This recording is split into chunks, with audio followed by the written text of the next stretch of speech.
இனிய தமிழுறவுகளே வணக்கம். நான் பெரும்பாலும் இக்கால இலக்கியத்தில் அவ்வளவு ஈடுபாடு காட்டுவதில்லை. ஆனாலும் சமீப காலத்தில் சென்னை சென்றிருந்தபோது கன்னிமரா நூலகத்தில் பல நூல்களை பார்க்கிற போது இடக்கரடக்கல் என்கிற ஒரு நூல் என்னுடைய வெளியே இடறியது. வசுமித்ரா என்கிற ஒரு நல்ல படைப்பாளி அந்த நூலை எழுதியிருந்தார். அவர் திரைத்துறையிலையும் அவர் மெழுகிறார், எழுத்துத்துறையிலையும் மெழுகிறார் என்று அவரை பற்றி கூகுளிலே பார்த்தபோது எனக்கு கிடைத்தது. 2020 இந்த இடக்கரடக்கல் வெளியிடப்பட்டிருக்கிறது. 6 ஆண்டுகளாக இந்த நூலை படிக்கிற வாய்ப்பில்லையே என்று நான் வருத்தப்பட்டேன். ஒரு கவிதை என்னை இடறியது. தமிழக வரலாறு, இந்திய வரலாறு என்கிற ஒரு தலைப்பு அதில் இருந்துச்சு. ராமசாமி ராமனை செருப்பால் அடித்தான், இதுதான் தமிழக வரலாறு. இதிகாசத்தில் ராமன் சீதையை சந்தேகப்பட்டான், இதுதான் இந்திய வரலாறு. ரொம்ப நுட்பமாக ஒரு பெரிய சிந்தனையையே ஒரு இந்திய நாட்டில் எல்லாரும் ராமன் நினைக்கிறான், தமிழ்நாடு அப்படி இல்லை அப்படிங்கிற அந்த கருத்தை ரொம்ப நுட்பமாக திராவிட கவிதைக்கு இதை விட ஒன்றும் வேண்டியதில்லை நண்பர்களே. நம் சமகாலத்தில் சமூக சிக்கல்கள் அவிழ்த்து போடுவதில் இந்த வசுமித்ராவுக்கு ஒரு தனி திறமை இருப்பதாகவே நான் பார்க்கிறேன். கடவுளுக்கு கோயிலும் மக்களுக்கு சமாதியும் கட்ட துடிக்கும் மனிதன் அப்படின்னு இந்த கால மனிதர்கள் ஒரு முக்கியமான தலைவரை பற்றி எழுதுகிறார்.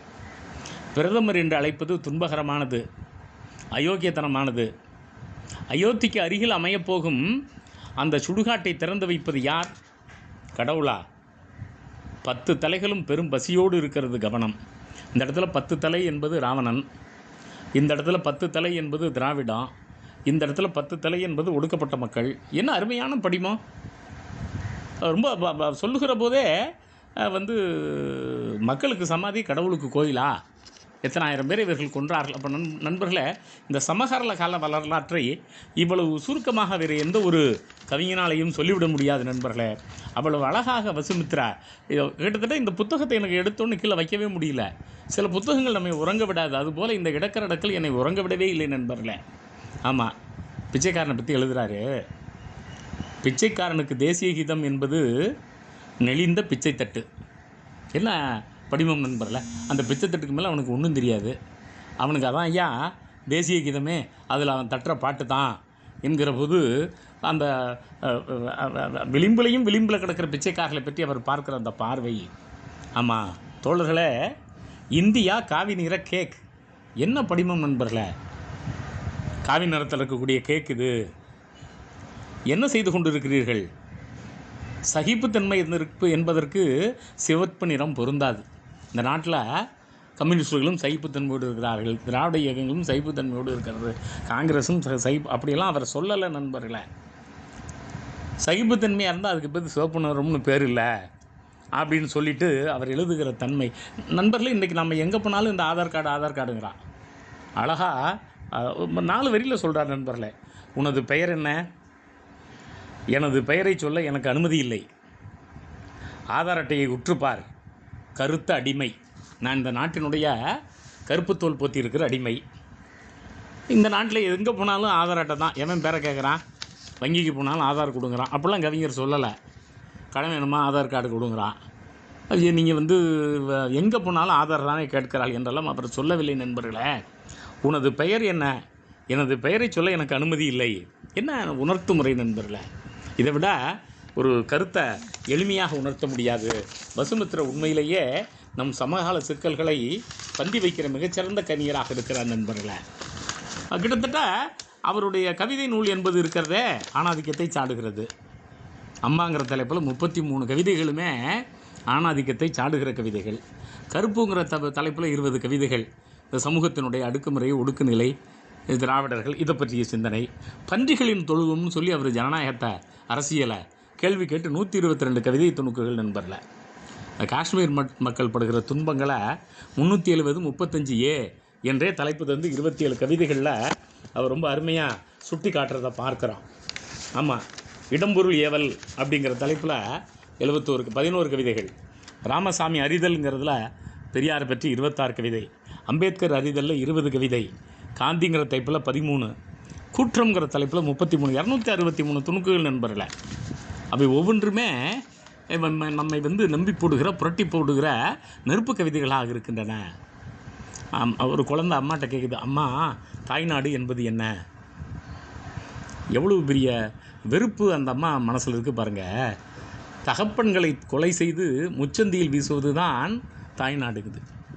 அப்போது ஒரு ஒரு ஒரு பெண்ணுக்கு தன் கணவன் உட்பட ஆண்கள் மேலே எவ்வளவு ஆத்திரம் இருக்கிறது. இவர்கள் எப்படி நம்மை நம்முடைய சிந்தனைகளை நறுக்குகிறார்கள், செயல்படுவதாக ஆக்குகிறார்கள். தாய்நாடுனா என்னன்னு கேட்டால், உங்கள் ஒப்பனை கொண்டு முச்சத்தில் வீசுறது தாண்டா தாய்நாடு அப்படின்னு ஒரு தாய் சொல்லுவதாக இவர் எழுதுகிறார். அம்மா பசிக்கிறது, கொல் மகனே, சொல் மகனே இல்லை கொல் மகனே, சோற்றுக்காக கொலை செய்யும் பொழுது இறைவன் கோபித்து கொள்ள மாட்டான். என்ன நுட்பமான வரி நண்பர்களே, அது வேதத்தில் இருக்கிற செய்தி. அது தாய் பசியோடு இருக்கிறது, யாரையும் கொன்றுனாலும் உணவு தரலாம்னு. ஆமாம், இந்த கவிதை ரொம்ப முரண்படுகிறது நண்பர்களே. சோற்றுக்காக கொலை செய்யும் பொழுது இறைவன் கோபித்து கொள்ள மாட்டான், முதலில் கடவுளையே கொல் என சொல்லுகிற போது ரொம்ப அற்புதமாக இந்த கவிஞர் சிந்திக்கிறார் அப்படின்னு பார்க்குறோம். அதே போல் இன்னொரு கவிதை நண்பர்களே, அம்மா கடவுளை குறித்து நீ சொல்வது என்ன? கேள் மகனே, எந்த கடவுளும் கருப்பையில் உதித்ததில்லை. அப்படின்னா என்னென்னா, எந்த கடவுள்கிட்டையும் மனிதத்தன்மை கிடையாது, கடவுள்னு சொல்கிற உண்மையே இல்லை அப்படின்னெல்லாம் ஆசிரியர் சொல்லலை. இது எங்கேயுமே உதித்ததில்லை என சொல்லுகிற அந்த போக்கு நண்பர்களே. இவருடைய கவிதைகளில் நண்பர்களே, இந்த சிக்மண்ட் ஃப்ராய்ட், கால்ஜங், ஜாக் லகான் போன்றவருடைய சிந்தனைகள் ஒளிந்து இருக்கின்றன அப்படின்னு திறனாய்வாளர்கள் கூறுகளை பார்க்குறோம். இவர் கள்ளக்காதல் மாதிரியான அம்பேத்கரும் அவரது தம்மமும், கொலைக்குலவை போன்ற நூல்கள் நிறைய எழுதியிருக்கார். ஆமாம், அவர் சொல்கிறப்பவே எளிய உணர்த்து முறை, வாசிப்பிக்காமல் வைப்பதே நூல்களுக்கு செய்யும் துரோகம்.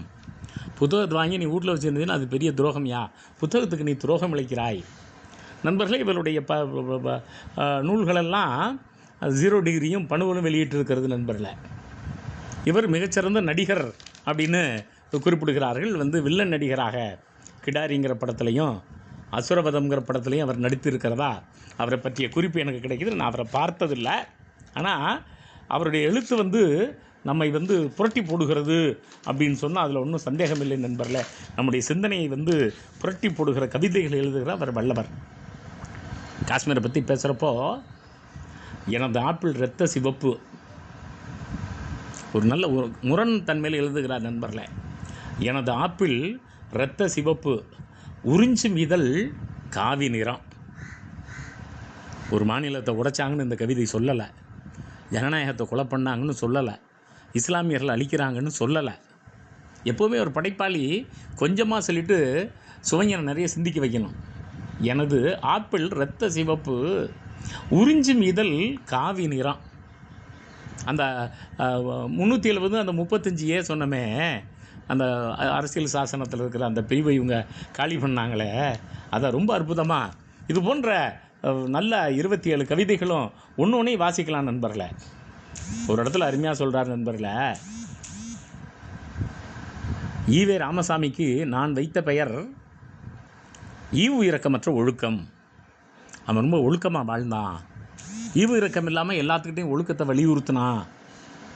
ஒரு இடத்துல கேட்கிறார் நண்பர்களே, கடவுளையே கேள்வி கேட்கிறார், பிள்ளை கறி உண்ட சிவனுக்கு மாட்டுக்கறி ஆகாதோ?